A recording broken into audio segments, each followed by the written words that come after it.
আপনাদের সকলকে স্বাগত জানিয়ে শুরু করছি আজকের পর্বের জনমত। আমি সুজিত চট্টোপাধ্যায় রয়েছি আপনাদের সঙ্গে। যুদ্ধের চূড়ান্ত প্রস্তুতি ভারতের। আগামীকাল বুধবার দেশ জুড়ে মক ড্রিল, পশ্চিমবঙ্গেরও বিভিন্ন জায়গায় মহড়া হবে। এই মক ড্রিলটা কি আপনাদের কাছে একটু তুলে ধরার চেষ্টা করব। জনগণকে প্রস্তুত করছে দেশ, তার কারণ ঐক্যবদ্ধ জনগণ সেনাবাহিনীর কাছে এক বড় অক্সিজেন থাকে। পূর্ণাঙ্গ যুদ্ধে না আংশিক যুদ্ধ না টেরিটোরিয়াল যুদ্ধ, এই নিয়ে অনেক থাকতে পারে, ওটা টেকনিক্যাল ব্যাপার। যারা যুদ্ধের স্ট্র্যাটেজি বা কোথায় কিভাবে সেটাকে ফরওয়ার্ড মার্চ হবে, না এটা হচ্ছে একটা মিসাইল যুদ্ধের দিকে যাবে, এগুলো নিয়ে এখন চুলচেরা বিশ্লেষণ চলছে। সমরবিদ যারা রয়েছেন তারা এগুলো নিয়ে বলবেন। কিন্তু এই যে প্রস্তুতি, অনেকের ক্ষেত্রে অনেকেই যুদ্ধবিরোধী মানুষ রয়েছেন। এই বিশ্বে যুদ্ধবিরোধী আন্দোলন খুব জনপ্রিয় হয়েছে, বিভিন্ন জায়গায় হয়েছে। কতগুলো ঘটনা আপনাদের কাছে প্রথমে একটু বলে নেব এবং জনমতে আজকে আপনারা অংশগ্রহণ করুন। ফোন লাইন আপনাদের জন্য খুলছি। দফায় দফায় বিভিন্ন মিটিং হচ্ছে। তার আগে যে পরিস্থিতিগুলো আমরা দেখতে পাচ্ছি, পূর্বতন সোভিয়েত ইউনিয়ন, বর্তমান রাশিয়া যুদ্ধের ব্যাপারে পরম মিত্র ভারতের চিরকালের ভ্লাদিমির পুতিন বারবার করে আশ্বস্ত করছেন। একদিকে এটা রয়েছে, অন্যদিকে আমেরিকার দিক থেকেও একটা সহায়তা রয়েছে। তার দুই বৃহৎ শক্তি ভারতকে বৈষয়িক নৈতিক দুটো সমর্থনই তারা দিচ্ছে। নিজস্ব শক্তিতে ভারত এই মুহূর্তে যে জায়গায় রয়েছে, 1948 সালের যে পাক হানাদার বাহিনী যাদেরকে নিয়ে সেদিন ভারতের কাশ্মীরের অঞ্চল দখল করেছিল, তারা আজ বিদ্রোহী। হ্যাঁ, আমি বালুচ আর পাঠানদের কথা বলছি। বালুচ আর পাঠানদেরকে সেদিনকে ভাড়াটে সেনা হিসেবে ব্যবহার করে একটা অপ্রস্তুত দেশ, সদ্য স্বাধীন একটা দেশকে যেভাবে আর কি পর্যদস্ত করেছিল, তার যোগ্য জবাব দিয়েছিলেন লাল বাহাদুর শাস্ত্রীর ভারত 1965 সালে। তারপর 1971 সালে পাকিস্তান যখন টুকরো হয়ে গেল, যেখান থেকে ক্ষীর মাখন মালাই পাকিস্তান নিয়ে একেবারে গোটা পৃথিবীতে সুপিরিয়র কমপ্লেক্সিটির যে হুঙ্কার তারা দিত, সেটাকে একেবারে চূর্ণ বিচূর্ণ হয়েছিল এবং যা শোধ পাকিস্তান তুলতে চেয়েছে বারে বারে। কাট ইন্ডিয়া ইন 1000 পার্টস, একেবারে টুকরো টুকরো করে দেবে ভারতকে, এটা তাদের খোয়াইশ, স্বপ্ন। এবং সেটা যে দুঃস্বপ্নের দিকে চলে যাচ্ছে। আজ এক একটা করে উদাহরণ গতকাল আপনাদের দেখিয়েছিলাম। লাল মসজিদের একজন ইমাম তিনি বলছেন যে ভারত মুসলমানদের জানা অত্যাচার করেছে তার দ্বিগুণের বেশি অত্যাচার পাকিস্তান করেছে, আমাদের গলা টুটি চিপে ধরেছে এবং আমরা প্রস্তুত। পাঠান এবং বালুচ অনেকে প্রস্তুত রয়েছে। ভারত যেই মুহূর্তে করবে তারা পাল্টা অ্যাটাক শুরু করবে। নিজের দেশের মধ্যে এই চরম অনৈক্য, পাঞ্জাবি হুকুমতের বিরুদ্ধে যে আওয়াজের সন্ধান বারবার করে আমরা বলেছি, যে কিভাবে আর কি শোষণ এবং দুর্বৃত্তায়নের একেবারে আধুনিক পরিসংখ্যান যেভাবে পাকিস্তান নিয়েছে এবং ইসলামের নাম করে স্পষ্ট বার্তায় সেই ইমামরা জানিয়েছেন, দুজন ইমাম, যেটা কোনোভাবে ইসলামিক ওয়ার নয়, এটা হচ্ছে পাকিস্তানের দুর্বৃত্তায়নের ফলাফল, যারা নিজের দেশের মানুষকে পর্যন্ত ছাড়ে না। এবং যেভাবে পৃথিবীর শ্রেষ্ঠ এক্সপোর্টার অফ টেরোরিজম হয়ে উঠেছে পাকিস্তান, গোটা জম্মু কাশ্মীর জুড়ে যেভাবে তারা র্যাডিক্যালাইজ করেছে ধর্মের নাম করে, একটা জাতির স্বাধীনতার আকাঙ্ক্ষাকে যেভাবে উগ্র ধর্মে নিয়ে গিয়ে গোটা ভারতের থেকে আজকে বিচ্ছিন্ন করে দিয়েছে জম্মু কাশ্মীরকে, যাকে প্রায় সমস্ত প্রাণ বুক ভালোবাসা দিয়েও জম্মু কাশ্মীরের মধ্যে জায়গায় জায়গায় সন্ত্রাসী যেখানে জন্ম নিয়েছে, সেখানে এনআইএ একবার তীব্র ছানবিন চলছে।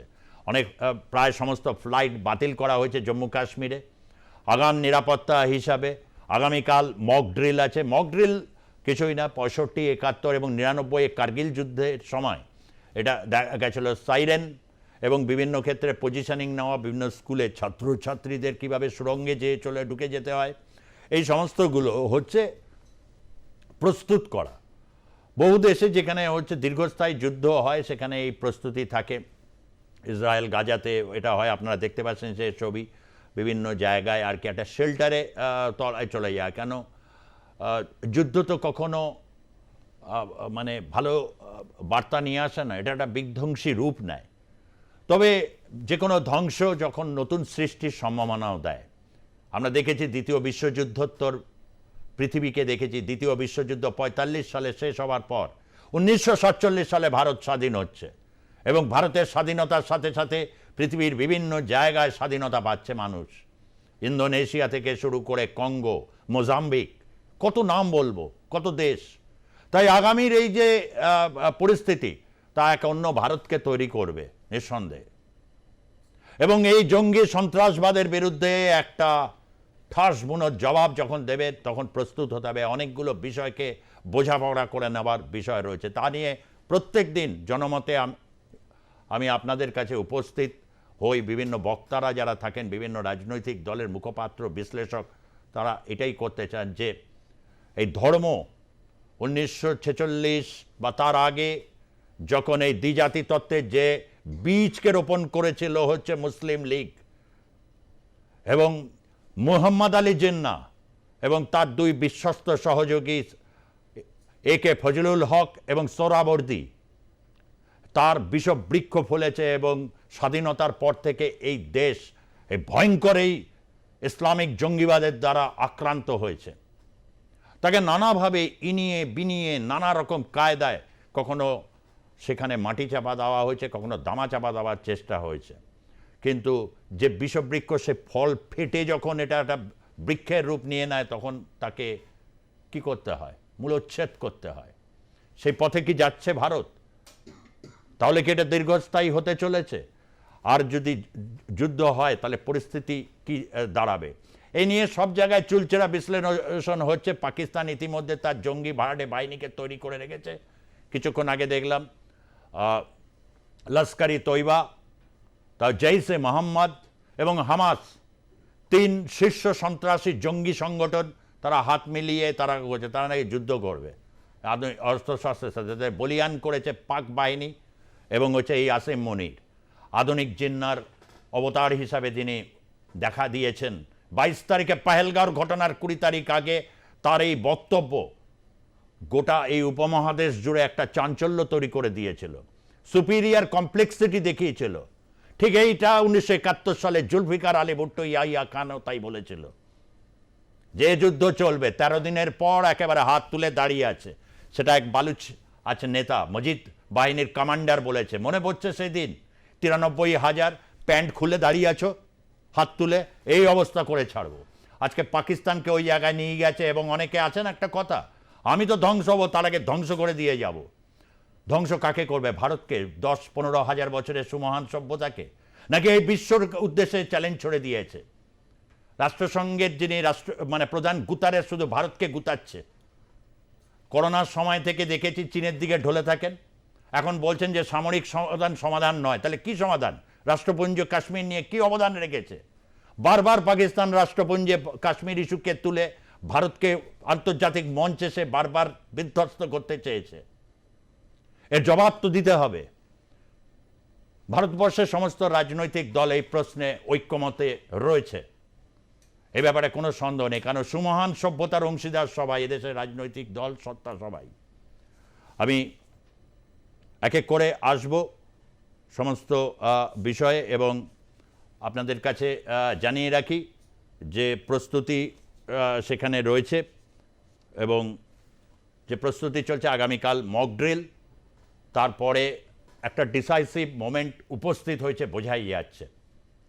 হতে পারে আগামীকালই বা তার পরের দিন কিছু একটা হতে চলেছে, এবং সেটা টার্গেট কি এলওসি, ওখান দিয়ে কি শুরু হবে লাইন অফ কন্ট্রোল, যেটা 1948 সালে দখল নিয়েছিল এবং তার যোগ্য জবাব পাকিস্তান তাদের পরওয়ারিশই করতে পারেনি, এবং যেখান থেকে লঞ্চিং প্যাড দিয়ে পীর পাঞ্জাল হয়ে গোটা ভারতবর্ষকে একেবারে সন্ত্রাসে বিধ্বস্ত করে দিয়েছে। হাজার হাজার মানুষ, নিরীহ মানুষ, তাদের প্রাণ কেড়ে নিয়েছে বুলেটের শিশায়, আরডিএক্স দিয়ে। তার জবাব একটা দিন না একটা দিন তো পেতেই হবে। সেই মহেন্দ্রক্ষণ উপস্থিত হয়েছে, এটুকুই আপনাদের কাছে বলতে পারি। দূরভাষে আপনাদেরকে ফোন লাইন খুলে দিচ্ছি। রয়েছেন পার্থ মুখার্জি, প্রদেশ কংগ্রেসের মুখপাত্র, অত্যন্ত অভিজ্ঞ একজন নেতা। রয়েছেন সঞ্জিত ঘোষ, ভারতীয় জনতা পার্টির মুখপাত্র, নমস্কার। যার ব্যাকগ্রাউন্ড রাষ্ট্রীয় স্বয়ংসেবক সংঘ। দুজন স্টুডিওতে রয়েছেন আমাদের সঙ্গে, এবং আমাদের সঙ্গে ভার্চুয়ালি রয়েছেন দীপ্তিমান সেনগুপ্ত, আন্তর্জাতিক সম্পর্ক নিয়ে যিনি করছেন। আমি প্রথমে শাসক দল বিজেপি তার কাছ থেকে জানবো বা বিশ্লেষণ নেব। প্রথমে একটু কংগ্রেসের অবস্থান একটু বলি। মল্লিকার্জুন খাড়গে বলেছেন যে তিনি একটা জায়গায় বলছেন আজকে যে মল্লিকার্জুন খাড়গে বলছেন যে প্রধানমন্ত্রী জানতে চাইছেন বিদেশ সফর তিনি ক্যান্সেল করেছেন, গোয়েন্দা ব্যর্থতা ছিল, সেটা সরকার মেনে নিয়েছে, সেটা মানে যে সর্বদলীয় বৈঠকে শুধরে নেওয়ার চেষ্টাও করেছে কেন্দ্র। আগে থেকেই হামলার খবর ছিল, যে কারণে কেন ব্যবস্থা না হলো না, এবং যেটা বলেছেন কাশ্মীরে জঙ্গি হামলা হতে পারে, এই সমস্ত তিনি বলেছেন। এমন রিপোর্ট পাঠানো হয়েছিল প্রধানমন্ত্রীর কাছে, এবং প্রধানমন্ত্রী তার ট্যুর ক্যান্সেলও করেছেন যে শ্রীনগরে। এসবগুলো হচ্ছে, এগুলো রাজনীতির কথা। কিন্তু যখন যখন সরকার একটা করেছে, এটা তো আজকে আধুনিক সময়, এটা 1971 নয়। পাকিস্তান কথায় কথায় পরমাণু আছে আমাদের হাতে, এটা নিয়ে সারা বিশ্বকে ব্ল্যাকমেল করে, এবং ভারতকে তো প্রতি মুহূর্তে করে। এবং এদেশেও অনেকে আছে পাকিস্তানের সাথে যুদ্ধ, এটা একটু বাড়াবাড়ি। আসলে ওরা তো পরমাণু শক্তিধর দেশ, কখন কি করে ফেলতে পারে। আর এইভাবে জঙ্গি মানে বাদকে এরা দিয়ে দিয়েছে। মেহবুবা মুফতি হাউ হাউ করে করছে যে কাশ্মীরে সবাইকে গ্রেপ্তার করা হয়ে যাচ্ছে। কিছুদিন আগে ফারুক আবদুল্লাহ অবশ্য বলল মেহবুবা মুফতির উদ্দেশ্যে সীমান্ত পার পেরিয়ে কার সাথে দেখা করত, এবং সরাসরিভাবে বলছে এই মেহবুবা মুফতি এদের ফ্যামিলির জন্য কাশ্মীর থেকে পণ্ডিতদের বিতাড়িত করা হয়েছে। এই এত অনাচার চলেছে এত বছর ধরে।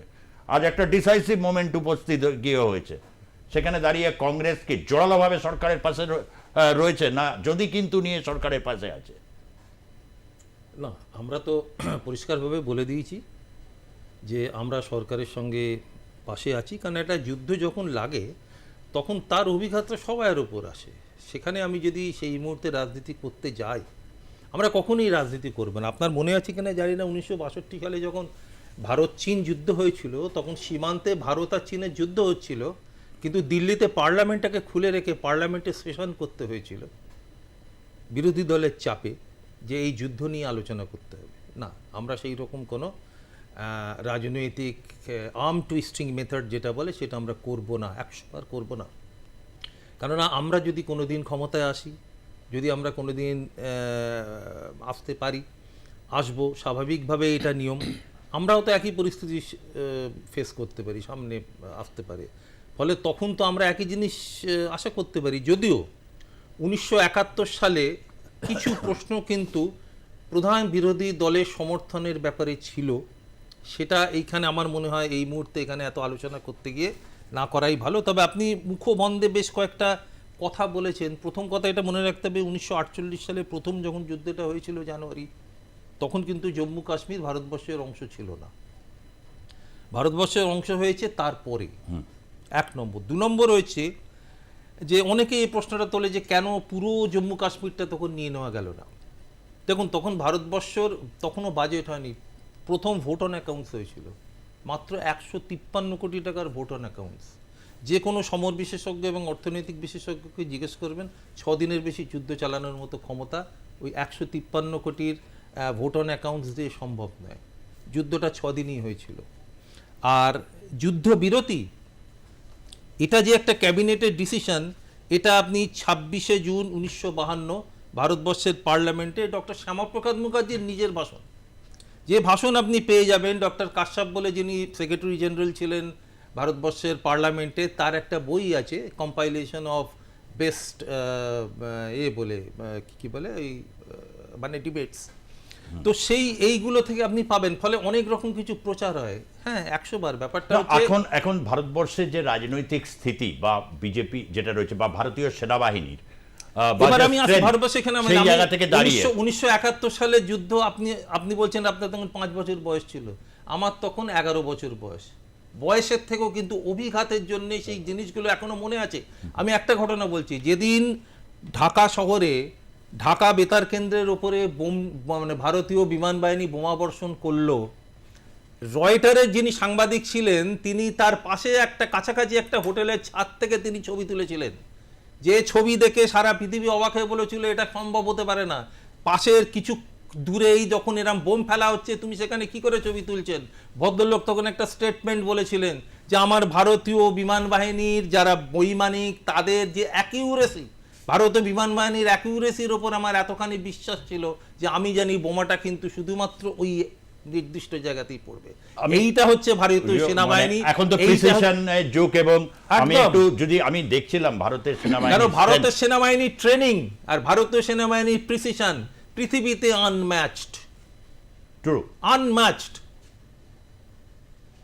এবং কমান্ডো বাহিনী ইন্ডিয়ান আর্মির কাছে এই T-20 T-90 ভীষ্ম ট্যাঙ্ক, এটা একটা ডিসাইসিভ। সবচেয়ে বড় কথা হচ্ছে আমাদের অর্থনীতি খুব দুর্বল, কিন্তু তবুও পাকিস্তানের অবস্থা আরো খারাপ। পাকিস্তান যে মুহূর্তে 3 দিনের পর 4 দিন যখন যুদ্ধ চলবে, পাকিস্তানের অর্থনীতি হ্যাঁ মাত্র 6 মাস হয়েছে। আমি সেই অর্থনীতির প্রসঙ্গে আসবো, বিস্তৃত স্ট্যাটিস্টিক্স একটু দেওয়ার চেষ্টা করব। আমি একটু সমজিৎ ঘোষ আপনার কাছে আসছি। এই যে একটা ডিসাইসিভ জায়গায় যেতে যে প্রস্তুতি, দেশে ঐক্যবদ্ধতা, বিরোধী রাজনৈতিক দলের সমর্থন, সমস্ত কিছু নিয়ে ভারত এখন চূড়ান্ত একটা স্ট্রাইকের দিকে যাচ্ছে।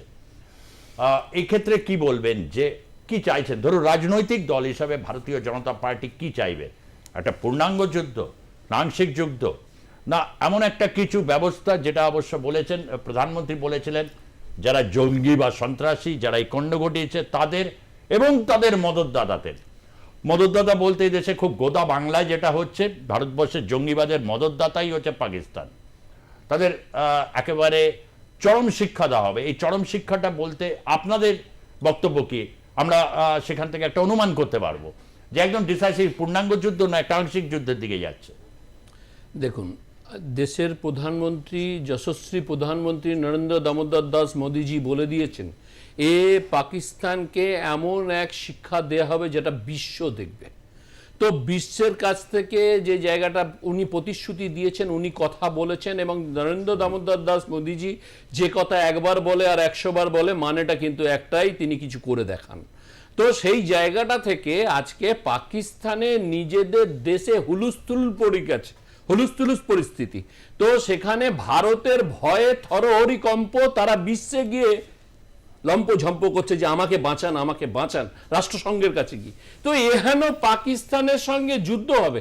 তবে হ্যাঁ, একটা জিনিস কি, এই পরিস্থিতিতে কিন্তু আমরা একটা ভালো জিনিস বুঝতে পারছি যে 83,000 শুধু খালি পাঞ্জাবে দেখছি মহিলারা রয়েছে যারা পাকিস্তানে বিয়ে করেছে, তারা এদেশে সন্তান দিয়ে রেখে দিয়েছে এবং ভারতবর্ষের ট্যাক্সের পয়সায় তারা খাচ্ছে, বড় হচ্ছে, ভারত বিরোধী কাজ করছে।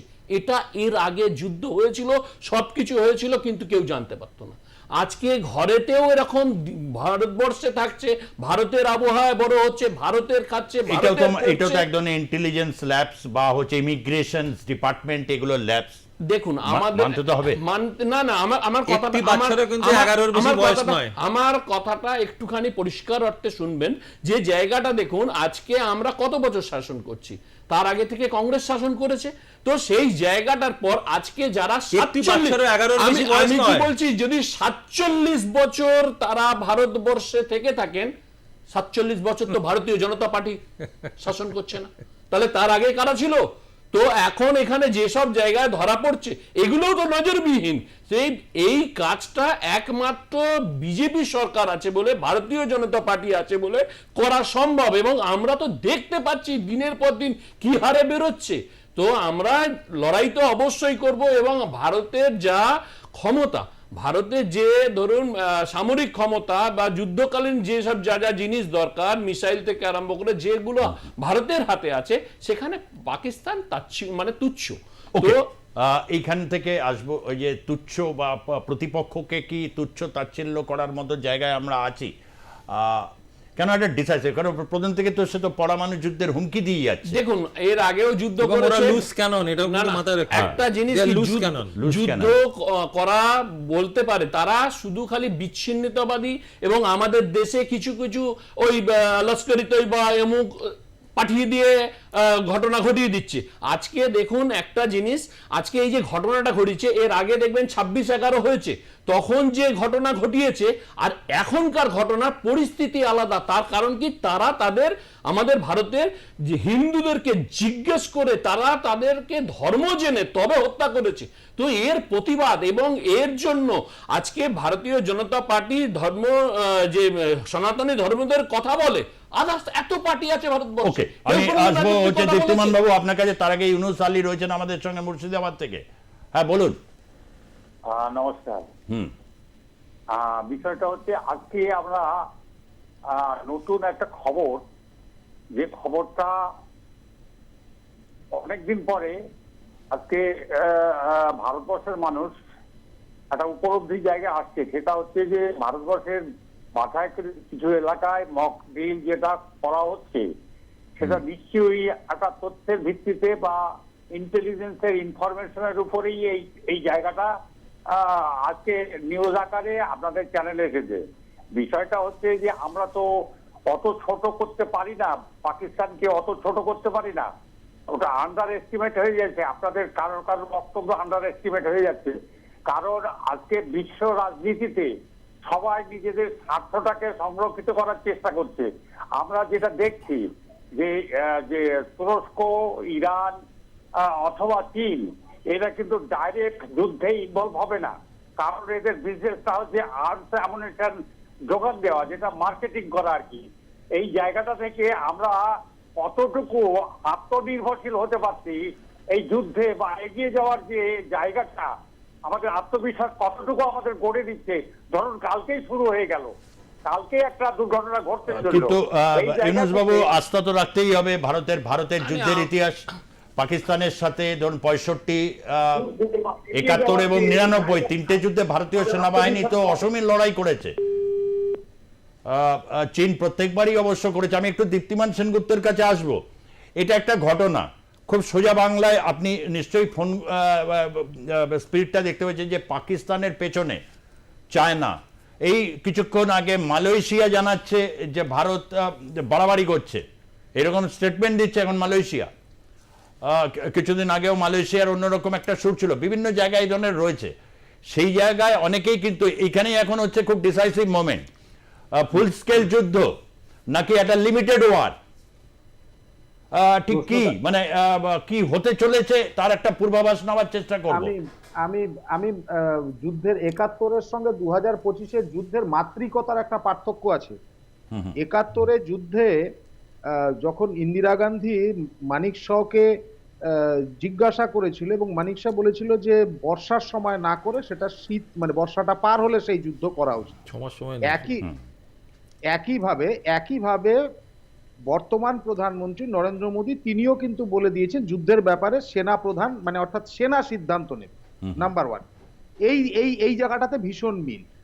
ইন্দিরা গান্ধী সেই 6 মাস বিশ্বের বিভিন্ন রাষ্ট্রের সঙ্গে কথা বলেছিল। আমাদের বর্তমান প্রধানমন্ত্রী তিনিও অলরেডি সারা বছরই বিভিন্ন রাষ্ট্রের সঙ্গে সম্পর্কগুলো তৈরি করে রেখেছে। এবার তৃতীয় যেই জায়গাটাতে এসে পার্থক্য দেখা যাচ্ছে, 1971 সালে কোনো পরমাণু বোমার সম্ভাবনা ছিল না, কিন্তু যেটা 2025-এ আছে। কিন্তু 2025-এ ভারতবর্ষের কাছে সবচেয়ে বড় যেটা প্লাস পয়েন্ট আছে সেটা হচ্ছে পাকিস্তানের অর্থনীতির ক্ষেত্রে দুর্বলতা।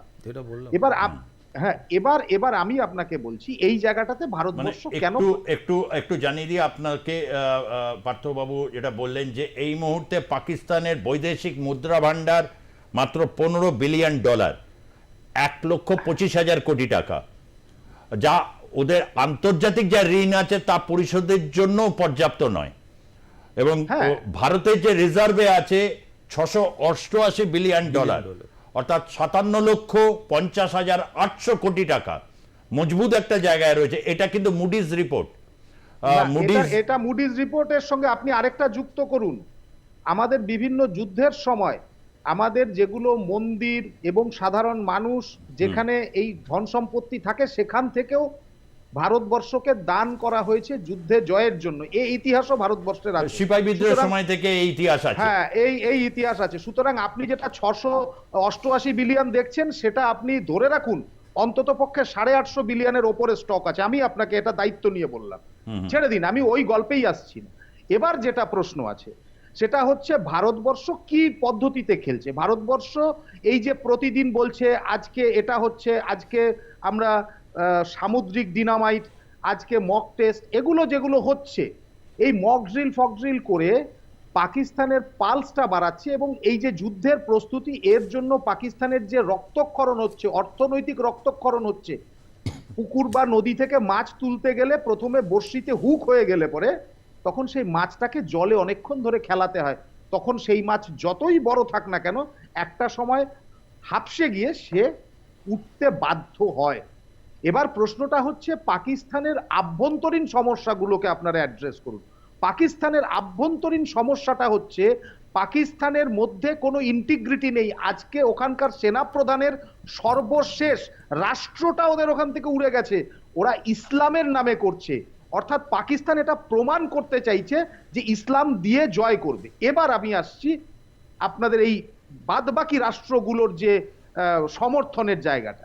দেখুন, দুটো রাষ্ট্রের মধ্যে যখন যুদ্ধ হয় তখন তৃতীয় রাষ্ট্র যদি কোনো কারণে তার মধ্যে ইনভলভ হয়, এক সেকেন্ড, তৃতীয় কোনো রাষ্ট্র যদি ইনভলভ হয় প্রত্যক্ষভাবে, পরোক্ষভাবে হতেই পারে অনেকে, কিন্তু প্রত্যক্ষভাবে যদি কোনো রাষ্ট্র ইনভলভ হয় তখন তার ক্ষেত্রেও বিভিন্ন পর্যায়ে থাকে।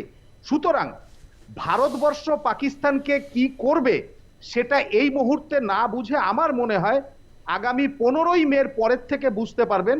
এবং আমি আপনাকে আরেকটা তথ্য দিয়ে বলছি, অলরেডি পাকিস্তান যেটার জন্য বিখ্যাত সুতো, কটন, সেই কটনের গুটি ছোট হয়ে গেছে এই সেচের কারণে। অর্থনীতির ক্ষেত্রে যথেষ্ট চাপ পড়েছে, 21% মানে 21% কম জল থাকার কারণে ওদের ওখানে স্বাভাবিকভাবে ধান চাষ হচ্ছে না। ফলে পাকিস্তান এমনিতেই ভেঙে যাবে, শুধু একটু ধাক্কার প্রয়োজন।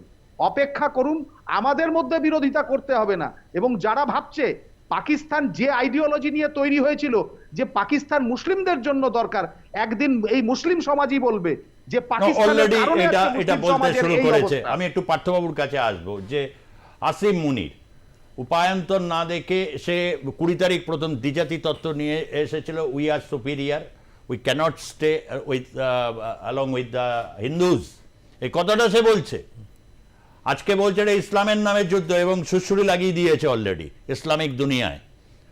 এইভাবে একটা দেশ তাকে রাজনৈতিকভাবে, সামরিকভাবে, কূটনৈতিকভাবে জল করে বাণিজ্য ছাড়া আর তো কিছু নেই। এবং এটা সর্বাত্মক হওয়া উচিত, সেখানে অন্য কিছু জিনিস এখন ইমেটেরিয়াল। গোয়েন্দা ল্যাবস হলো কিনা, যারা এই ধরনের বিষ পোষণ করে যেখানে সেখানে যাকে তাকে জিহাদি বানিয়েছে, এটা তো আজকে এটা তো মানতে হবে। সুতরাং কতগুলো জায়গায় একটু ক্লিয়ার করে দেওয়া থাকে যে ইসলামের নামে এই যুদ্ধ পাকিস্তান যদি বা করে, কতদিন অবধি এটাকে সাস্টেন্সে করতে পারবে বলে মনে করে? দেখুন, প্রথম কথা আমি আগেও যেটা বললাম যে যুদ্ধের সঙ্গে অর্থনীতির একটা বিশাল সম্পর্ক আছে। কেন আমাদের রিজার্ভ ব্যাংকে প্রায় 3 লক্ষ কোটি টাকা বাঁচিয়ে রাখা ছিল যে যুদ্ধের সময় যাতে হঠাৎ প্রয়োজন হয়? কেন অন্ধ্রপ্রদেশে মাটির তলায় প্রায় 1.5 লক্ষ লিটার তেল রাখা ছিল?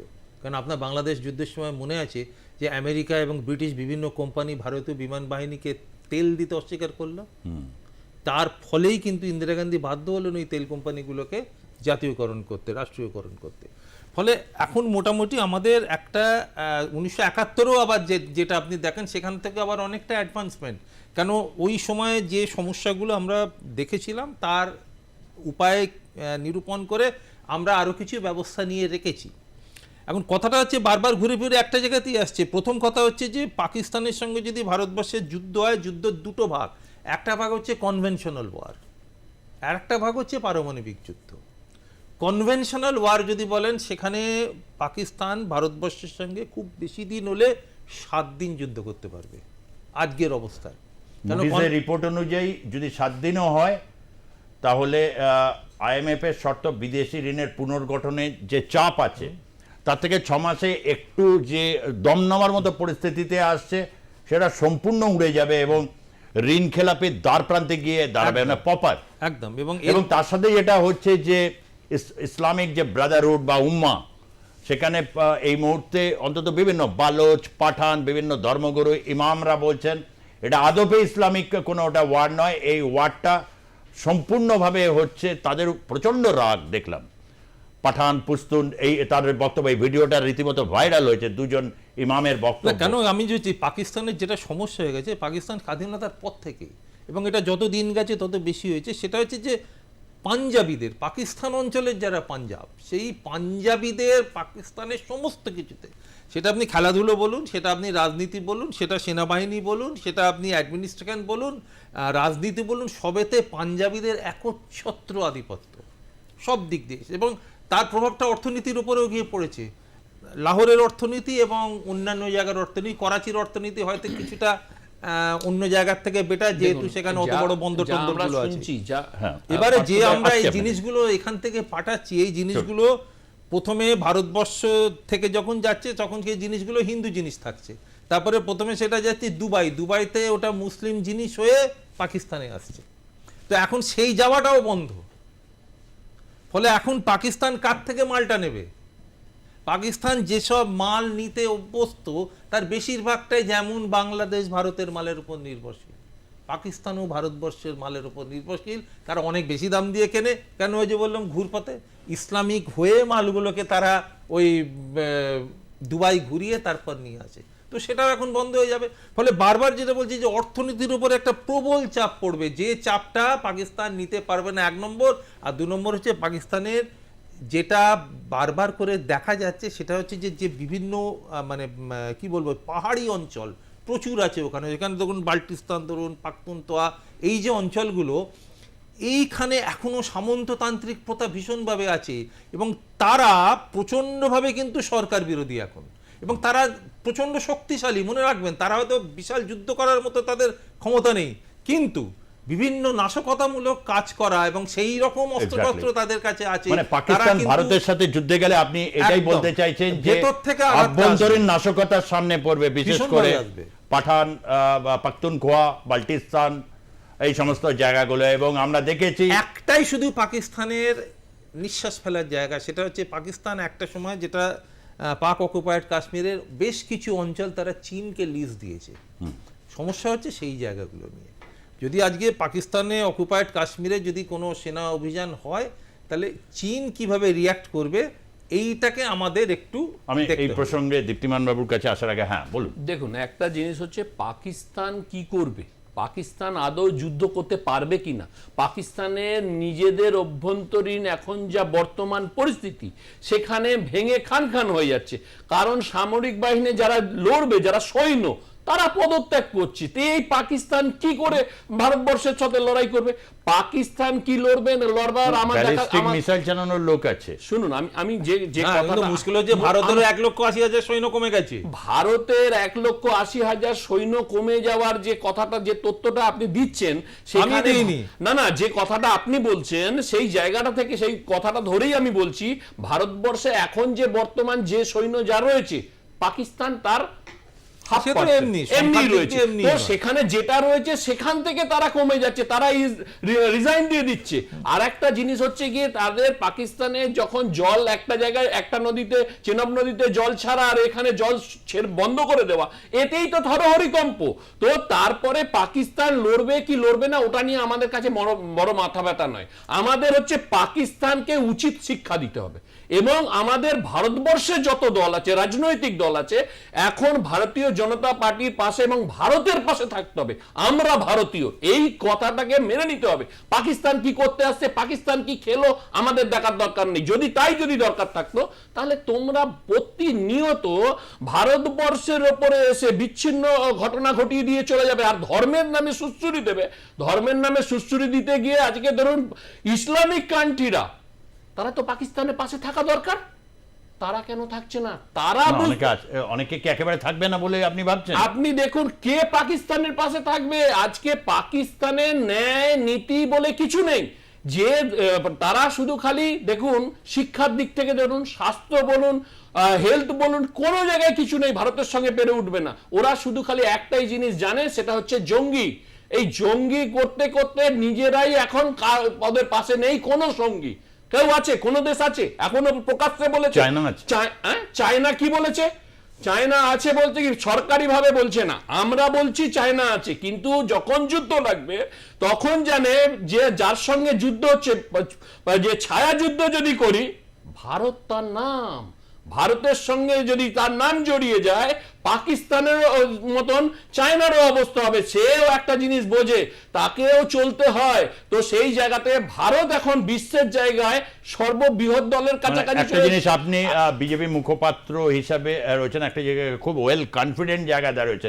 এরকম পরিস্থিতিতে কনফিডেন্স ইজ দ্য মানে কি কনফিডেন্স থাকবে? কারণ একটা জিনিস আপনাকে বুঝতে হবে, না থাকতেই হবে। না আর একটা জিনিস বুঝবেন, এখন দেশের যে পরিস্থিতি এবং দেশের প্রধানমন্ত্রী, যশস্বী প্রধানমন্ত্রী নরেন্দ্র দামোদর দাস মোদীজি যে কথা বলে এবং যে দৃঢ়তার সাথে বলে, এই কথা মানতে হবে। একবার বলুক আর 100 বার বলুক, প্রত্যেকটা দেশ দেখবেন কাঁপতে শুরু করে দিয়েছে। কারণ কি কংগ্রেস নেই, ভারতীয় জনতা পার্টি আছে। আর ভারতীয় কংগ্রেসের রেকর্ড ভালো, এটা বলবেন না। কংগ্রেসের রেকর্ড কি বলছে? যুদ্ধে যাবার আগে কংগ্রেসের সাথে কংগ্রেস যে কথা বলেছে এখানে দাঁড়িয়ে বললো যে আমরা সাপোর্ট করবো, তার মানে দৃঢ়তা রাখতে হবে। এখন একটাই জিনিস, দৃঢ়তা রাখবো, আমরা তো পাকিস্তানকে ভেঙে দুটুকরো করে দিয়েছি। কি পাকিস্তানকে ভেঙে আপনারা কাশ্মীরকে দুটুকরো করেছেন, আমরা পাকিস্তানকে ভেঙে দুটুকরো করেছি। আর একটা কথা, যেটা শুধু একটাই অনুরোধ, 2016 সালের 29শে আগস্ট মনে আছে তো, পাঠানকোটে ISI এসেছিল, ভারত সরকার এনেছিল। এই ঘটনাগুলো কেন না ঘটে? এই ঘটনাগুলো আমাদের আরো দুর্বল করবে। কে এনেছিল? একটাই অনুরোধ, নরেন্দ্র মোদী সরকার। নরেন্দ্র মোদী সরকার পাঠানকোটে ঘুরে দেখে যাবার পর উড়িতে ভয়ঙ্কর অ্যাটাক হয়েছে। কংগ্রেস সরকার এই যে এনেছিল এইগুলো কেউ বাজে কথা এনেছিল, কারণ একটু জেনে শুনে এনেছিল। ভারতীয় জনতা পার্টি যখন থাকে এবং নরেন্দ্র দামোদর দাস এনেছিল নেতৃত্বে যখন এনেছিল, কথা বলবেন না, এনেছিল এই যে দ্বিচারিতা, এখন এনেছিল দ্বিচারিতা আবার কি? এই কথার মানেই তো দ্বিচারিতা। মানে আমি আছি অথচ আমি আছি অথচ মানে আমাদের দৃঢ়তা থাকতেই পারে। আমি একটা কথা বলি, ভারত যখন লড়বে তখন কংগ্রেস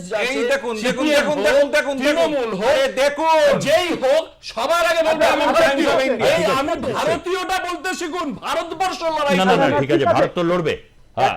হ্যাঁ বলুন দীপ্তিমান বাবু। আমি আপনাদের দুজনকেই একটা কথা বলছি, এই লড়াইটা কিন্তু পাকিস্তানের সঙ্গে লড়াই নয়। আমি কেন আমার এই কথাটা শুনলে আপনারা হুট করে ভাববেন যে এটা পাকিস্তানের সঙ্গে লড়াই। আমি আপনাদের আজকে একটা কথা বলছি, আগে শুনতাম না ওই বাম আমলে কান কাটা কালু, নাক কাটা বিলু, এইসব যে ছিল, তারা কিন্তু তৃণমূল আসার পরে তারা আবার তৃণমূল হয়ে গেছে। অর্থাৎ কান কাটা কালু আর নাক কাটা বিলু প্রশ্ন নেই। প্রশ্নটা হচ্ছে যে ওই লোকটি ভাড়া খাটে, কার জমি দখল করতে হবে, কাকে মারতে হবে, সেটা। পাকিস্তানের অবস্থা হয়েছে কান কাটা কালু। এই কান কাটা কালুর পেছনে যে টাকা ঢালছে, তার জন্য যে ব্যবস্থাটা করার সেটা করতে হবে।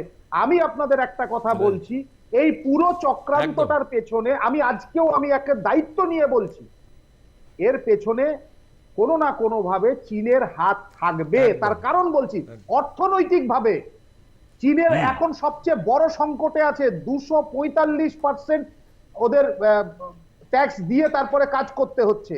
ফলে চীন থেকে যেসব ব্যবসাগুলো ভারতের দিকে আসার সম্ভাবনা আছে, আজকের রিপোর্ট অনুসারে বলছি, চতুর্থ ইকোনমিতে উঠে এসছে ভারতবর্ষ। শুধুমাত্র $1 বিলিয়ন প্লাস আছে জাপানের থেকে, আজকের রিপোর্ট বলছি। তো চীনের এখন সর্বৈব চেষ্টা থাকবে যে কোনো ভাবে হোক ভারতবর্ষের পরিবেশকে নষ্ট করা। এবং আমি আপনাদের কাছে অনুরোধ রাখছি, তৃণমূল ওই অটল বিহারী বাজপেয়ীজির একটা বক্তব্য যে পার্টি আয়েগি পার্টি যায়গি দেশ রহেগা। আমি আপনাদের সবার কাছে একটা অনুরোধ করব, দল আসবে, আমরা আসবো, আমরা চলে যাব, দলও চলে যাবে, কিন্তু দেশটা থাকবে, দেশের সিদ্ধান্তগুলো থাকবে। আজকেও যখন কাজ হয় তখন ইন্দিরা গান্ধী, মানিক শাহ সেই সময়কার আলোচনা থেকে আজকের ভারতবর্ষ শিক্ষা নিয়ে কাজ করে। সুতরাং আমরা যেন এখানে এরকম কোনো পদক্ষেপ না ফেলি যেই পদক্ষেপের সুযোগ কেউ নিতে পারে। আমাদের না, সেই সুযোগ আত্মসচেতনতা- নেবার পরিস্থিতি নেই ভারতবর্ষের। এই যুদ্ধ পরিস্থিতির মধ্যে যেটা ওরা বলেন যে 62 যুদ্ধের সময় সংসদকে ডাকতে হয়েছিল এক সিদ্ধান্তের কারণে। ভারতের গণতন্ত্রের ডিনামিক্সটা এরকমই। আমাদের ভারত আমাদের দেখুন আমাদের ভুল ত্রুটি আসলে আমরা অনেক হয়েছে। নিজেরাই জানি না আমাদের কতখানি শক্তি, আমাদের ভুল ত্রুটি অনেক এত হয়েছে। শক্তি আছে ভারতবর্ষের মধ্যে।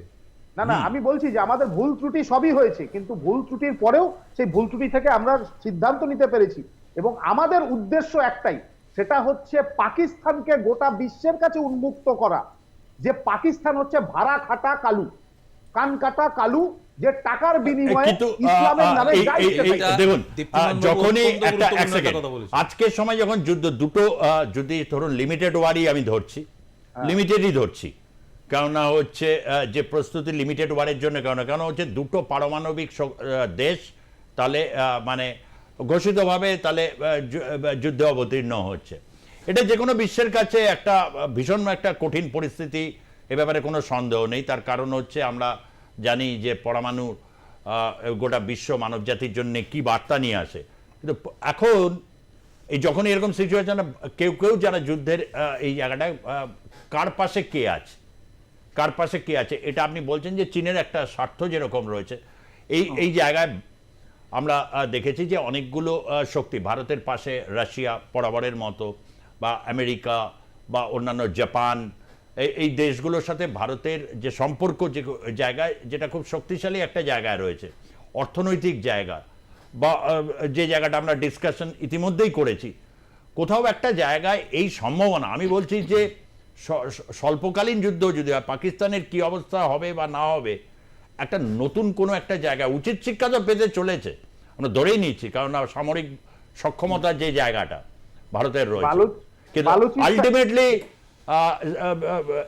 এই যে এতগুলো দেশ যুদ্ধে লিপ্ত আছে, এটার একটা সময় না একটা সময় অবসান হবে। নতুন কি সম্ভাবনার দিক খুলতে চলেছে, এটাও একটু জেনে রাখা দরকার সবার।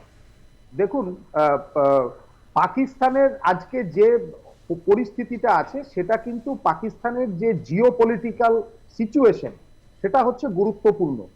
পাকিস্তানের দক্ষিণাংশের মধ্যে সিন্ধু প্রদেশ এবং বালুচিস্তান কেন আমি আপনাকে দুটো কারণে বলছি, কৃষি এবং রেয়ার আর্থ মিনারেলস, এই দুটো। চীনের লক্ষ্য রেয়ার আর্থ মিনারেলস, আমেরিকারও লক্ষ্য রেয়ার আর্থ। তো সুতরাং চীন আর আমেরিকার লড়াইতে সেখানে ভারতবর্ষ সহজে ঢুকবে না। কিন্তু আজকে পাকিস্তানের সেনা যে উন্মুক্ত, এতদিন যে দেখুন আজকে পাকিস্তানের বিদেশ মন্ত্রী তিনি ওপেনলি বলেছে যে ব্রিটেন এবং আমেরিকা আমাদের ব্যবহার করেছে। আন্তর্জাতিক বাজারে এই খবরটা নিয়ে কদিন আলোচনা হয়েছে, কোনো আলোচনা হয়নি। তার মানে পাকিস্তান ব্যবহৃত হয়। এই যে বিষয়গুলো, এতদিনের পাপগুলো যে বেরিয়ে আসছে, সেই পাপগুলো আমাদের বের করা উচিত। এবং আমি আজকে আপনাকে একটা কথা বলি, পাকিস্তানকে এই মুহূর্তে ভাঙতে হবে, সেইটার প্রয়োজন আমেরিকার, আর পাকিস্তানকে ভাঙা হবে না সেই স্বার্থ চায়নার। এই দুজনের মাঝখানে পাকিস্তান পিছবে এবং এটা আপনারা দেখে রাখুন।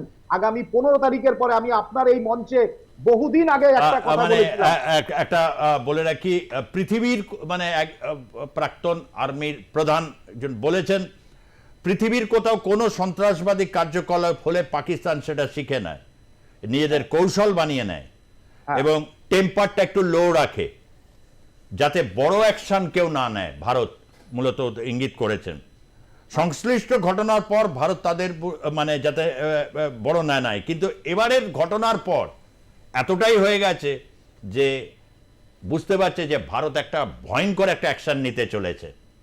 এটা মানে পাকিস্তানের সাইকি বা তার ওয়ার স্ট্র্যাটেজি গুলো বা তার স্ট্র্যাটেজি বিশ্লেষণ করতে গিয়ে এটাই বলেছেন। এই কথাটা আপনার যে এত সুন্দর বললেন, এইখান থেকে আমার একটা কথা বলতে ইচ্ছা করছে, ইয়ে ডর ভারতকে বহুত আচ্ছা লাগ রা, কারণ এই যে ভয় পাচ্ছে পাকিস্তান, এটাই তো সব থেকে বড় জিনিস।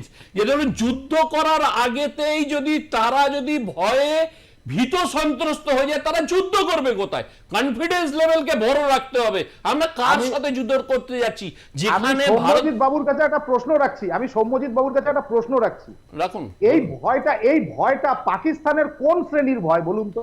পাকিস্তানের কোন পাকিস্তান ভারতবর্ষের কোন অংশে তারা মানে পাকিস্তানে উনি জানতে চাইছেন কাদের এটা ভয়, সামরিক?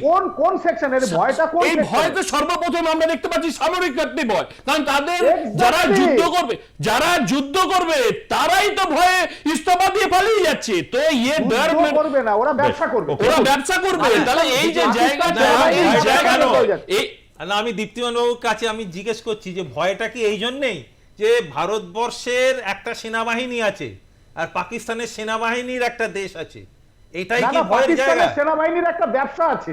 ওই না, দেশ ভুল আছে মানে করছে। ব্যবসা আছে, ব্যবসা সেই আছে। দেশটাকে নিয়ে ব্যবসা আছে।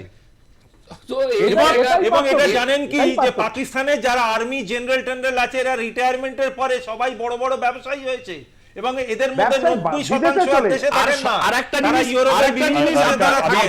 একটু PCR কে বলবো, একটা লাইন খালি বলে দেবো। টেলিফোনে একটা কেউ লাইন- থাকলে একটা অবশ্যই লাইন, দেবেন। একটা খালি কথা বলে দিচ্ছি, পাকিস্তানে যারা বসবাস করে এবং যারা রাজনীতি করছে তারাও আরেকটা দেশে তাদের নাগরিকত্ব রেখে দিয়েছে, যদি কিছু হয় তারা পালিয়ে চলে যাবে। তাহলে তারা নিজের দেশকে ভালোবাসে না, তো তারা কি লড়াই করবে? এক্স্যাক্টলি, একজন সাংসদ বলে রেখেন যে যুদ্ধ শুরু হলে তিনি ব্রিটেনে চলে যাবেন, কেউ কেউ বলছেন তাজিকিস্তানে চলে যাবেন।